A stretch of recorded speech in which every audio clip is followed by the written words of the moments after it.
Thank you guys for meeting us today. We usually do our introductions at the door, but we'll go ahead and do those again. As you know, I'm Ashley, the service coordinator for Gunner. Hi, I'm Cindy Moore, the preschool transition coordinator for the Four Rivers Special Education District. Nice to meet you. I'm Jen. I'm mom. And I'm Mike, and I'm Dad, and this is Gunner. Hi, Gunner. Are you going to be turning 3 soon? As a part of this transition planning conference, I wanted to come and let you guys know about some of the preschool options that we have available locally and a little bit about that transition process. The early intervention providers will be able to work with him clear up until the day before his 3rd birthday, and at that point we'll want to have services ready to transition him into a preschool program when he turns 3. Do you think you guys are ready for him to go to school? Not quite, but we'll get there. And that's totally understandable. I will be with you throughout this process, and we have a lot of different steps. This is just the first meeting in our process, and I will be with you throughout this so that we can explore our options for Gunner. Okay. So I need to get a little bit more information about him. The early intervention program did send me the referral packet that you guys had given consent to do, and so I have a lot of the information from the reports that the providers did at their last 6-month review. But I do want to double check a little bit more information. What is Gunner's middle name? Michael? Michael, okay, named after Dad, huh?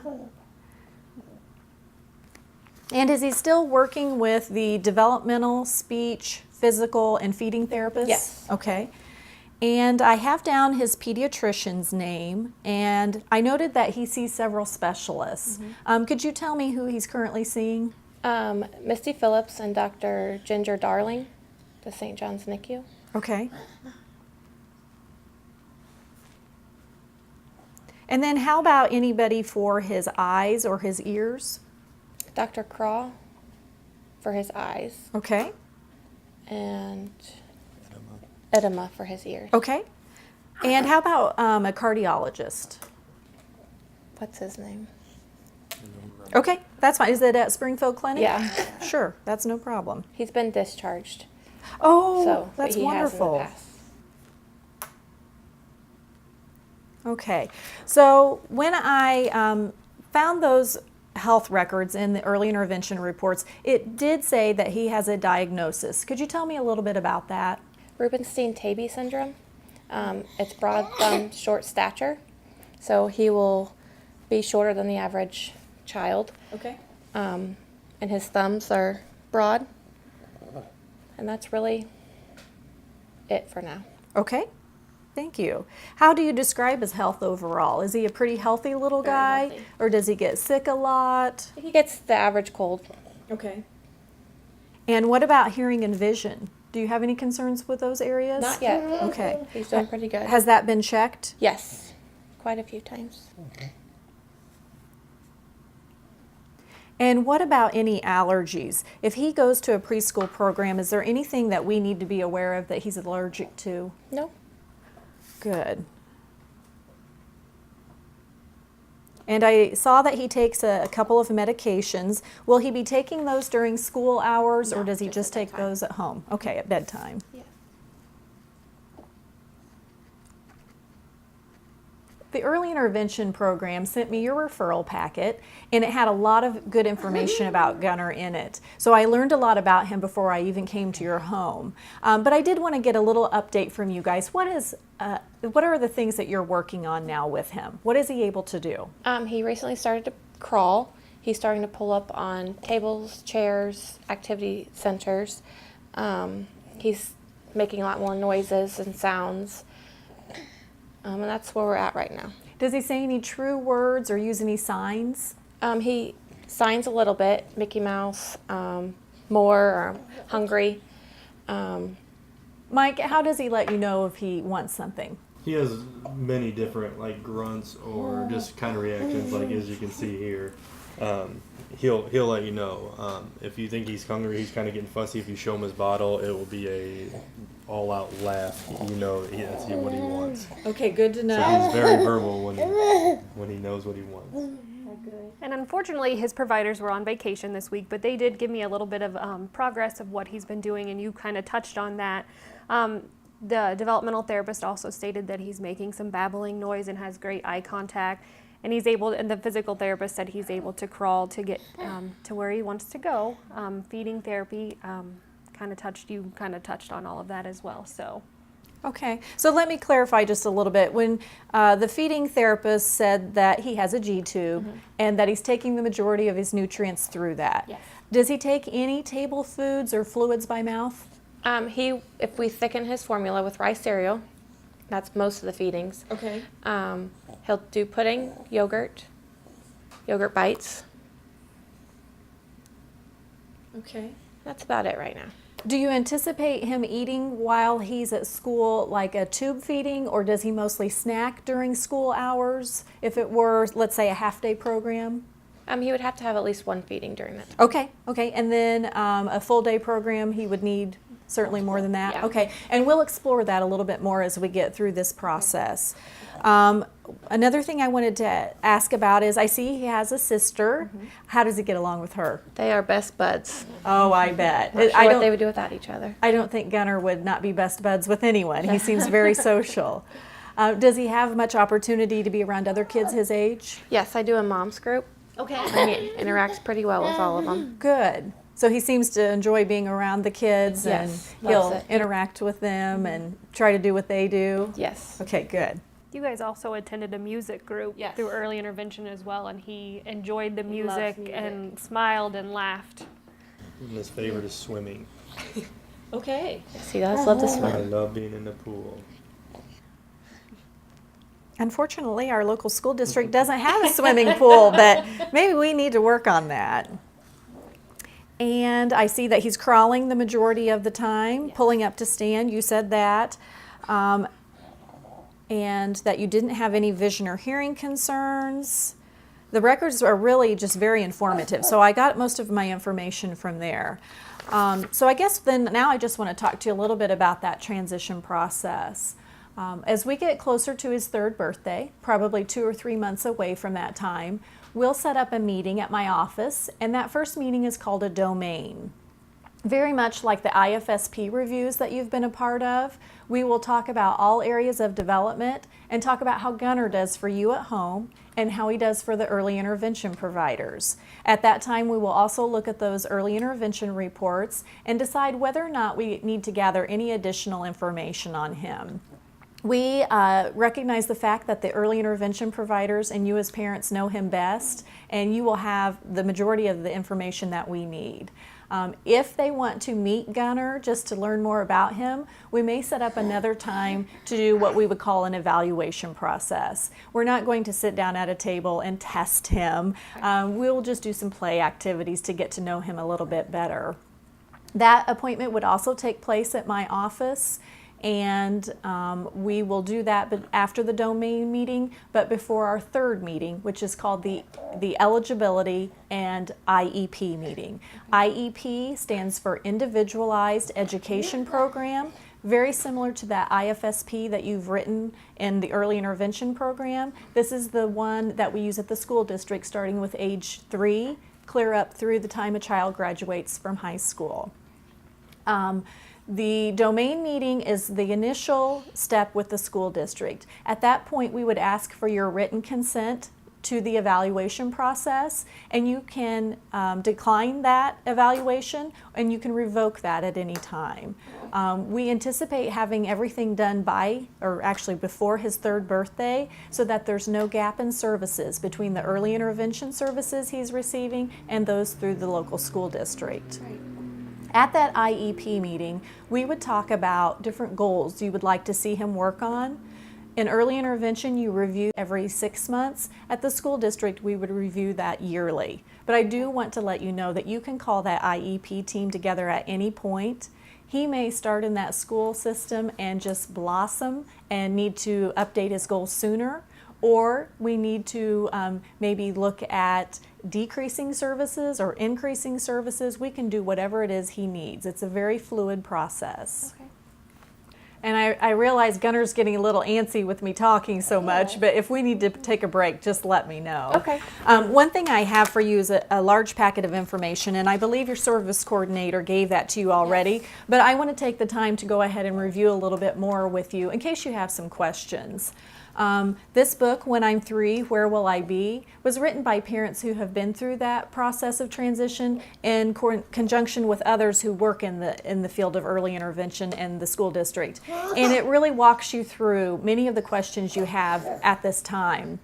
What is the difference between the early intervention and school-based programs? What is the cost of the programs? What therapies are available? It all spells that out in this book, and we will explore that a little bit more. I also have a magnet that has transition tips. This can be a stressful time for families, and so this helps to bring up some of those questions that you might have as we go through the process. I have a disc that has your educational rights, 3 through 21. Okay. I know in early intervention they give you your rights at many of the meetings, and we will do the same thing. The rights with the school district are very similar to those in early intervention, and the most important one I want you to know about is that we will never set up any services for Gunner without you giving us written consent, and you can revoke that consent at any time. I brought a book version of that as well. Some people prefer to look at it on the computer, and some people prefer to see it hard copy. There is a section here that is specifically, it's chapter 14, specifically regarding early childhood services, and that would be that 3 to 5 year age range. So we'll talk about that a little bit more too. I have numerous brochures in here.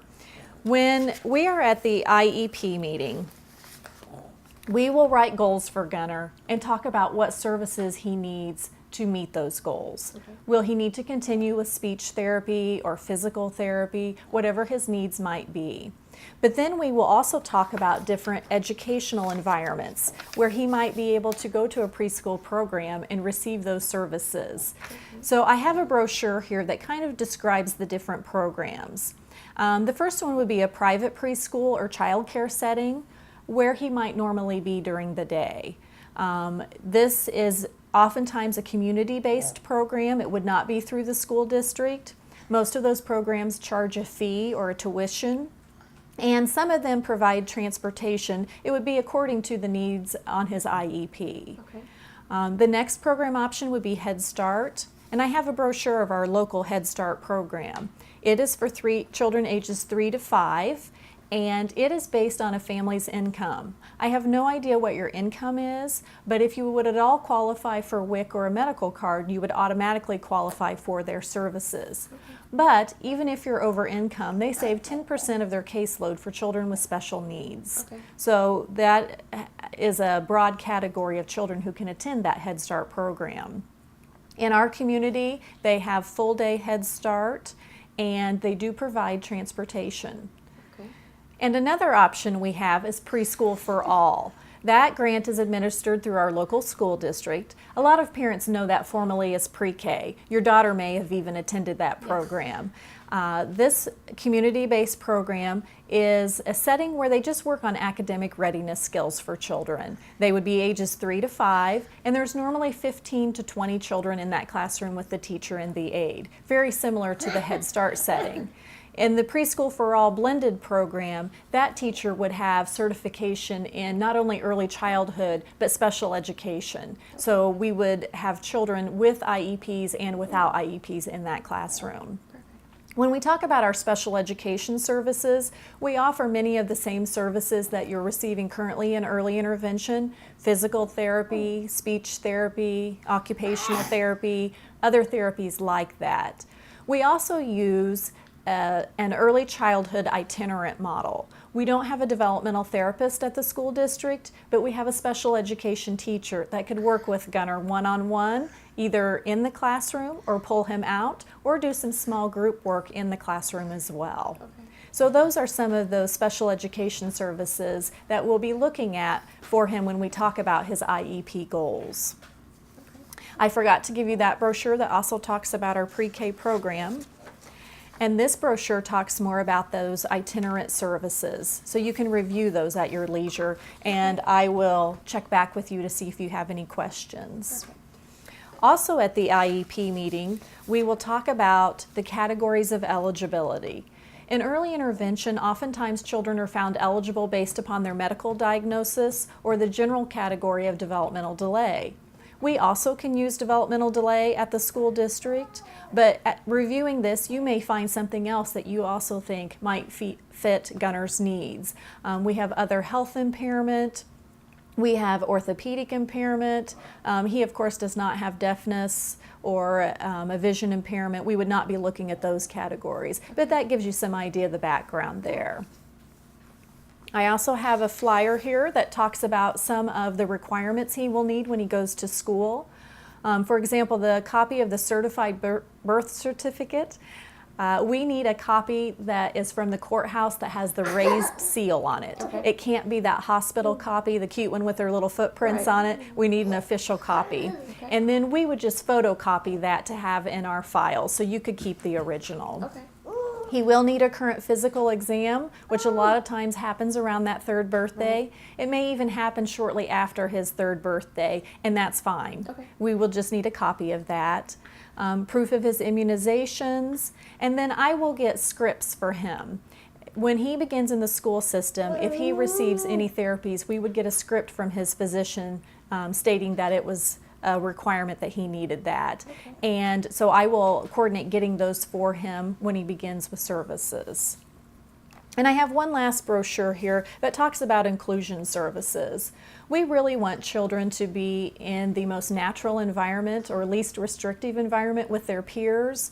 That's where we would like to see them receive any of those special services that they may need. This brochure really talks about inclusion services and what that looks like in the local school districts. As a part of this transition process, we will go visit the preschool options available to him, because I think as parents, when you go and you walk into a setting, you're just going to get that natural feeling of comfort. Oh my gosh, this is perfect for Gunner. He will love it here. Or no, I see way too many issues here. This is not the right setting for him.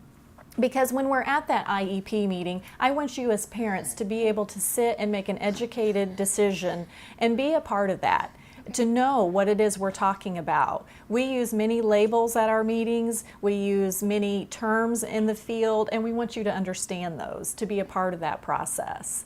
So I want to be sure you can see those settings and feel comfortable with what we're talking about. Perfect. And then hopefully we'll have everything set up by his third birthday and he'll be ready to go. All right. I know it's a big step for you guys, and I joke about the fact that I need a budget so I can take the parents out for lunch on the first day of school to get their mind off of it, but it'll be just fine, and I want to be sure that you guys feel comfortable throughout this process as well. Okay. My business card is on this file folder, so anytime that you think of any questions, you feel free to call me or email me, and I will get back to you as soon as I can. Yes, I will, Gunner. And I even joke about the fact that when you're up at midnight doing one of those feedings, if you think of something, I have a voicemail system. So call and leave a message and I will get back to you. So I know I've gone over a lot of information, but do you guys have any questions for me that you've been thinking about? I did. I wrote down a few. Can we come to the classroom at any time to check on him? Sure. We welcome parents as visitors at any time to the classrooms. We do have a policy that you have to sign in and sign out. And I just want to assure you that we will keep in constant contact.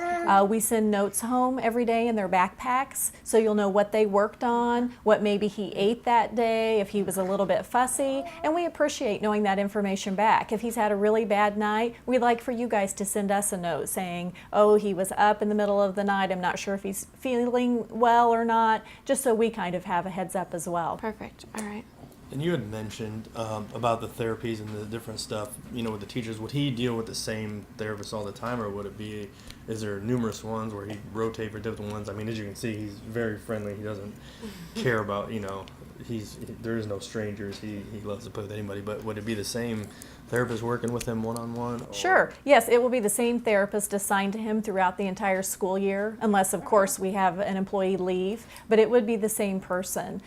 We are fortunate that the early intervention physical therapy program you've been working with that's their moonlighting job. They work full-time for us at the So school we district. potentially could have the same therapist. So you will have probably the exact same physical therapist at the school district that he has been receiving services from in early intervention. We would have a different speech therapist or OT or any of those other therapies he might need, but it will be the same consistent person throughout the school year that will work with him. That team will remain the same. And Gunner's going to be a rock star. I can tell already. And who will be at the IEP meetings? It's going to be a large meeting, and I don't want you to feel overwhelmed when you walk into the room. I'll send you a written invitation at least 10 days prior to that meeting, and it will list the names and titles of everyone that will be invited to attend. We invite all of the early intervention providers. We'll invite both of you. We'll invite school district personnel, and then we will have personnel from Four Rivers, since we are the special education district who will be setting up the services for Gunner. It will include an administrator from the school, a special education teacher, a regular education teacher, you guys as parents, and then any of the therapists working with him or who might potentially be working with him. Again, it's a very large group, but I want you guys to feel comfortable. We will take breaks as needed, and we will be a part of that team that gets things going for him. Okay. And then the aides. How is an aide paired up with him? An individual aid, is that what Yes. you're talking about? Okay, that's one thing that we as a team will talk about at the IEP meeting, is whether or not he needs an individual aid. Okay. And then if so, the school district would go through a hiring process where they would put out an advertisement for a person that meets the certain needs and or who meets the certain requirements of that position, and then they would hire that person. And then we will set up a time for them to meet with you and get to know Gunner. But again, that's a team decision. Not every child that goes to school gets an individual aid. Some of our programs start out with smaller numbers, and it may not be needed yet. It may be needed later. It's just something that we'll talk about as a team. Okay. I think that's all the questions I have at this point. Okay. I'm sure I'll think of more within the next meeting. Yes, please don't hesitate to contact me, and I will be in touch. We'll be talking about more of these areas in more detail in the next few months. Okay. Well, thank you guys for letting me come today. I really appreciate it. And it was so nice to get to meet Gunner and learn more about him. And I'm so excited to start working with your family. Thank you. We're excited, aren't we? We're definitely going to miss him when he leaves early intervention, though. We're not ready, huh? And you're ready for us, aren't you? Thanks, Gunner.